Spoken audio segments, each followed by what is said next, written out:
Media को लेकर कानून बनाएंगे पारदर्शिता के लिए। आम आदमी पार्टी ने जो घोषणा पत्र आज जारी किया है उसमें अरविंद केजरीवाल ने कहा है कि भ्रष्टाचार मुक्त भारत होगा और इसी सिलसिले में मीडिया की पारदर्शिता के लिए, ट्रांसपेरेंसी हो, उसके लिए कानून बनाया जाएगा। सेल्फ रेगुलेशन से काम नहीं चलेगा, स्वनियमन, सेल्फ रेगुलेशन से काम नहीं चलेगा। और अब मीडिया में पारदर्शिता के लिए कानून बनाया जाएगा। कितना पैसा लगा है यह भी जानना जरूरी है, किसका पैसा लगा है मीडिया हाउसेज में यह जानना जरूरी है। मीडिया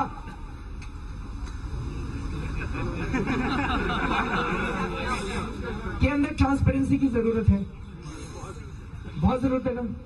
मीडिया में फाइनेंशियल एंड पॉलिटिकल ट्रांसपेरेंसी कि हर मीडिया हाउस में किसका पैसा लगा है, किसकी इक्विटी लगी है, किसका लोन लगा है, ये ट्रांसपेरेंट होना चाहिए। इसके लिए कानून लाया जाएगा। किस मीडिया हाउस में किस एडिटर की या मालिक की किसके प्रति लॉयल्टी है, किस पॉलिटिकल पार्टी या लीडर के प्रति लॉयल्टी है, इसको अपफ्रंट डिक्लेयर करना चाहिए। तो ये सेल्फ रेगुलेशन जो है इसने काम नहीं किया सर। तो कुछ ना कुछ सबके साथ बैठ के, सबकी सहमति से, सारे स्टेक होल्डर्स की सहमति से मीडिया में किस किस्म का रेगुलेशन होना चाहिए, ये भी हम लोगों को आपस में सबको बैठ के तय करना पड़ेगा। मीडिया चौथा स्तंभ है, बहुत पावरफुल है और बहुत बड़ा रोल जनतंत्र के अंदर प्ले करता है। इसीलिए इसको किस तरह से सुचारू रूप से किया जाए, इसको देखना पड़ेगा। और सरोज सिंह, एबीपी न्यूज संवाददाता, इस वक्त हमारे साथ जुड़ चुके हैं। सरोज, किस तरह की पारदर्शिता, किस तरह के कानून की बात कर रहे हैं केजरीवाल?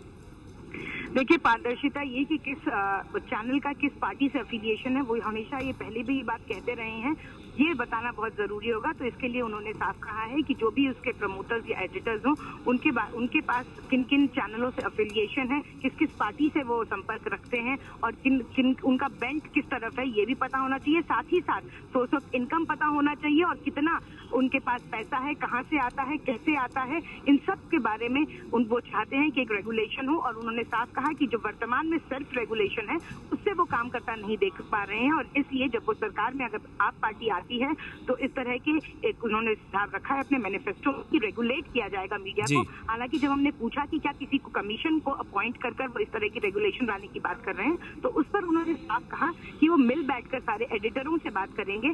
और उन्होंने इसमें प्रिंट और इलेक्ट्रॉनिक की बात नहीं की, उन्होंने साफ तौर पर हर तबके के लिए बात की है और उन्होंने कहा मिल बैठकर जो मैकेनाइज्ड फॉर्मूला निकल कर सामने आएगा आम सहमति से वो लागू करेंगे, लेकिन रेगुलेट करने की जरूरत है, इस बात को उन्होंने बार बार दोहराया। तो मीडिया को रेगुलेट करने की जरूरत है, सेल्फ रेगुलेशन से बात नहीं बनेगी, किसका पैसा लगा है ये जानने की जरूरत है। और क्या कुछ बातें कही हैं अरविंद केजरीवाल ने। घोषणा पत्र जो आज जारी किया गया है, भ्रष्टाचार मुक्त भारत की बात अरविंद केजरीवाल ने फिर से की। जन लोकपाल लाया जाएगा, दिल्ली जन लोकपाल लाया जाएगा। और क्या कुछ बातें की हैं, दिल्ली यूनिवर्सिटी में जो 4 साल का जो कोर्स है वो जबरदस्ती लागू किया गया है, उसको खत्म कर दिया जाएगा। और मीडिया को लेकर जो उन्होंने बात कही है कि सेल्फ रेगुलेशन जरूरी है। 65 साल में कांग्रेस भ्रष्टाचार से मुक्ति नहीं दिला पाई। जहां जहां बीजेपी की सरकार रही, आज नरेंद्र मोदी जी को गवर्नेंस के लिए बहुत बड़ा मसीहा माना जाता है, विकास पुरुष कहा जाता है, लेकिन गुजरात के अंदर एक भी काम बिना पैसे के नहीं होता है। आपको ड्राइविंग लाइसेंस चाहिए तो 5,000 रुपए लगते हैं गुजरात में। आपको अगर तलाटी की नौकरी चाहिए तो 10 लाख रुपए लगते हैं। हर चीज के रेट फिक्स है। तो जो बीजेपी गुजरात में 12 साल में नहीं कर पाई और कांग्रेस देश के अंदर 65 साल में नहीं कर पाई, आम आदमी पार्टी ने दिल्ली के अंदर वो 49 दिनों के अंदर करके दिखा दिया। आम आदमी पार्टी की करप्शन के प्रति जीरो टॉलरेंस है। तो भ्रष्टाचार हमारा सबसे बड़ा मुद्दा है। भ्रष्टाचार को दूर करने के लिए कई सारी चीजें करने की जरूरत है। इस मैनिफेस्टो में हमने मोटे मोटे तौर पे 4 चीजें सजेस्ट की हैं। जन लोकपाल बिल, जन लोकपाल बिल चपरासी से लेके प्रधानमंत्री तक उसके दायरे में आने चाहिए।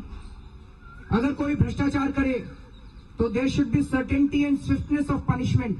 उसको सजा मिलनी चाहिए, जल्दी मिलनी चाहिए और निश्चित तौर पे मिलनी चाहिए, सजा मिलनी चाहिए उसको। उसकी संपत्ति जब्त होनी चाहिए, उसको नौकरी से बर्खास्त किया जाना चाहिए और उसको सख्त से सख्त जेल होनी चाहिए।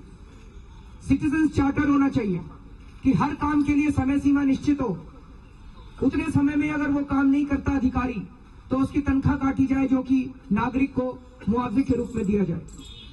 दूसरी चीज, हमें टेक्नोलॉजी को इस्तेमाल करना होगा। जैसे आप लोगों को पता है, पहले रेल रिजर्वेशन में कितना भ्रष्टाचार होता था, लेकिन टेक्नोलॉजी के आने से वो कम हुआ। उसी तरह से हम टेक्नोलॉजी को इस तरह इस्तेमाल करके पारदर्शिता ला सकते हैं और बहुत सारी इंफॉर्मेशन वेबसाइट पे डाल सकते हैं, ई टेंडरिंग कर सकते हैं। तो टेक्नोलॉजी का भारी इस्तेमाल करने से भ्रष्टाचार में कमी आएगी।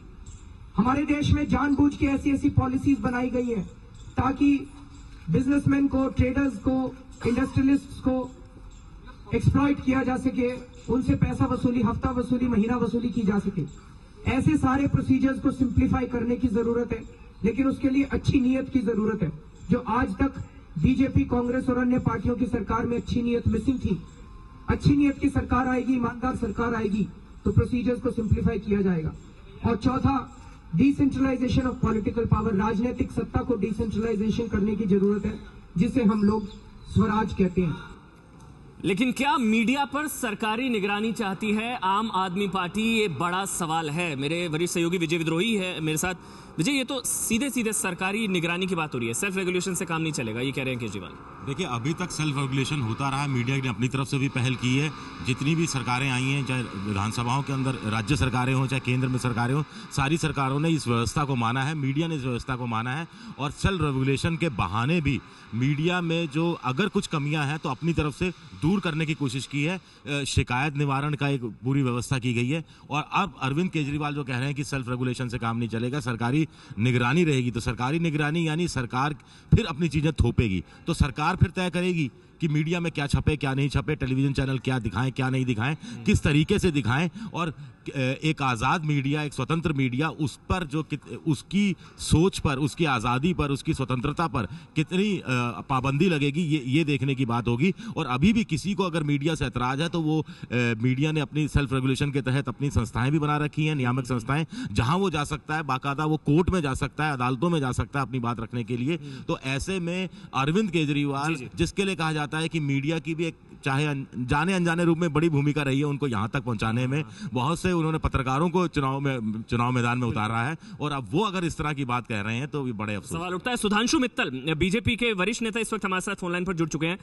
सुधांशु जी, आम आदमी पार्टी का कहना है कि सरकारी निगरानी के पक्ष में, मीडिया की सरकारी निगरानी होनी चाहिए, आम आदमी पार्टी इसके पक्ष में। आपको जो है 75 की याद नहीं आती, जब श्रीमती इंदिरा गांधी भी यही कहती थी, प्रजातंत्र में थर्ड स्टेट, फोर्थ स्टेट इसीलिए कहा गया है मीडिया को, कि सरकार के ऊपर अंकुश रखने के लिए एक स्वतंत्र हमें मीडिया चाहिए। जब भी मीडिया किसी संगठन को कटघरे में खड़ा करता है तो उसमें एक प्रवृत्ति हो जाती है कि इस पर नियंत्रण करना चाहिए। लेकिन जिनको प्रजातांत्रिक मूल्यों पर विश्वास होता है वो इस तरह की चीजें नहीं करते। हम देख चुके हैं 75 में क्या हुआ था। शायद अरविंद केजरीवाल जी वही सब दोहराना चाहते हैं। खिसियानी बिल्ली खम्मा नोच रही है इस समय। क्यों? क्योंकि उन्होंने जो काम करे हैं उससे लोगों में उनकी निष्ठा और उनकी प्रतिष्ठा दोनों पे प्रश्न चिन्ह उठे हैं। और क्योंकि मीडिया निष्पक्ष होकर अगर वो प्रश्न चिन्ह उठाती है, तो आप कह रहे हैं कि ये आपातकाल, इमरजेंसी की याद आपको जरूर आ गई। बहुत बहुत शुक्रिया सुधांशु मित्तल हमसे बात करने के लिए। तो मीडिया के लिए सरकारी निगरानी के पक्ष में आम आदमी पार्टी, और क्या कुछ बातें हैं घोषणा पत्र जो आज जारी किया गया आम आदमी पार्टी की तरफ से, बता रही हैं सरोज सिंह। आप पार्टी ने आज जारी किया अपना घोषणा पत्र और पहली लोकसभा चुनाव की उन्होंने दिखाया है विजन उनका क्या होगा अगर वो सरकार सत्ता में आते हैं तो। और इसमें सबसे अहम बात जो उन्होंने कही वो है स्वराज। स्वराज की परिकल्पना इन्होंने पहले भी की थी और आप पार्टी का ये वादा है कि अगर सत्ता में वो आती है तो स्वराज पूरी तरह से लागू किया जाएगा। दूसरी सबसे अहम बात ये कि जन लोकपाल का वो जो वादा उन्होंने किया था, चपरासी से लेकर प्रधानमंत्री तक सब कोई इसके दायरे में होंगे, ये वादा भी उन्होंने इस घोषणा पत्र में किया है। तीसरी सबसे अहम बात जो उन्होंने कही वो ये कि एमएलए का चुनाव लड़ने की जो उम्र सीमा है, सबसे नीचे की उम्र सीमा, वो 25 से घटाकर 21 कर दी जाएगी। पहली बार आप पार्टी का विजन डॉक्यूमेंट में उनकी इकोनॉमिक पॉलिसी के बारे में भी लगा और दिखा और उन्होंने ये साफ किया है कि एफडीआई के वो खिलाफ नहीं है, लेकिन एफडीआई रिटेल से अनएम्प्लॉयमेंट यानी कि बेरोजगारी बढ़ेगी और इसलिए वो इसके खिलाफ हैं। इसके अलावा पार्टी ने चाहे वो कोर्ट की बात हो या करप्शन की बात हो, हर चीज़ को, हर मुद्दे को उन्होंने जोड़ा है प्राइस राइज से। और उनका कहना है कि प्राइस राइज यानी कि महंगाई को काबू में तभी लाया जा सकता है अगर भ्रष्टाचार दूर हो जाए, और इसलिए उन्होंने प्राइस राइज की अकेले में कहीं बात तो नहीं की, लेकिन उनका साफ कहना था कि महंगाई को काबू में करने के लिए भ्रष्टाचार को काबू में किया जाएगा और तभी वो सफल हो पाएंगे अपने इस पूरे क्रम में सरकार बनाने के। तो ये कुछ अहम बातें थी। 4 ईयर दिल्ली वासियों के लिए 4 ईयर जो एजुकेशन का प्रोग्राम है पोस्ट ग्रेजुएट और ग्रेजुएशन में, उसे वो हटाने की बात उन्होंने की है, जो कि दिल्ली विधानसभा के समय में भी उन्होंने कही थी और जो बीजेपी के घोषणा पत्र में भी शामिल है। अगर आप पार्टी सत्ता में आती है तो दिल्ली में पुलिस लुटियन जोन को छोड़कर सभी सरकार के हवाले कर दी जाएगी, दिल्ली सरकार के हवाले, ऐसा भी उन्होंने घोषणा पत्र में। लेकिन सबसे बड़ी बात जो अरविंद केजरीवाल ने कही है वो है सरकारी निगरानी मीडिया पर होनी चाहिए। आम आदमी पार्टी इसके पक्ष में। बरखा सिंह इस वक्त हमारे साथ जुड़ चुके हैं, कांग्रेस के वरिष्ठ नेता हैं। बरखा सिंह, आपका रिएक्शन, आम आदमी पार्टी सरकारी निगरानी के पक्ष में, कानून लाएंगे वो इसके लिए अगर वो सत्ता में आ जाते हैं तो? देखिए, ये सरासर आम आदमी पार्टी कुछ भी बोल देती है और ये जो कहते हैं इनकी तस्वीर करने में बहुत अंतर है। मीडिया एक स्वतंत्र एजेंसी है, उसके ऊपर कोई भी निगरानी या इस तरह की बातें, ये बेफिजूल की बातें हैं, ये इनका पागलपन है।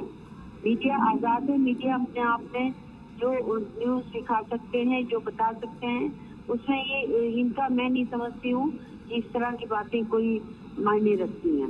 वो कह रहे हैं सेल्फ रेगुलेशन से काम नहीं चलेगा। अब वो तो कुछ भी कह सकते, मीडिया ने इनको हीरो बनाया। आज वो उनकी पैदाइश जो हुई है वो मीडिया की वजह से हुई है, मीडिया ने ही उनको पैदा किया है और आज वो मीडिया को ही कटघरे में खड़ा कर रहे हैं। तो ये तो खुद ही आप लोगों को देखने वाली बात है कि वो क्या कह रहे हैं और क्या कहते हैं, क्या करते हैं। शुक्रिया आपका। बरखा सिंह, कांग्रेस की नेता, हमारे साथ फोनलाइन पर मौजूद थी। आम आदमी पार्टी का घोषणा पत्र जारी किया गया है। कथनी और करनी में फर्क है आम आदमी पार्टी की। बीजेपी ने कहा है कि इमरजेंसी की याद आ गई।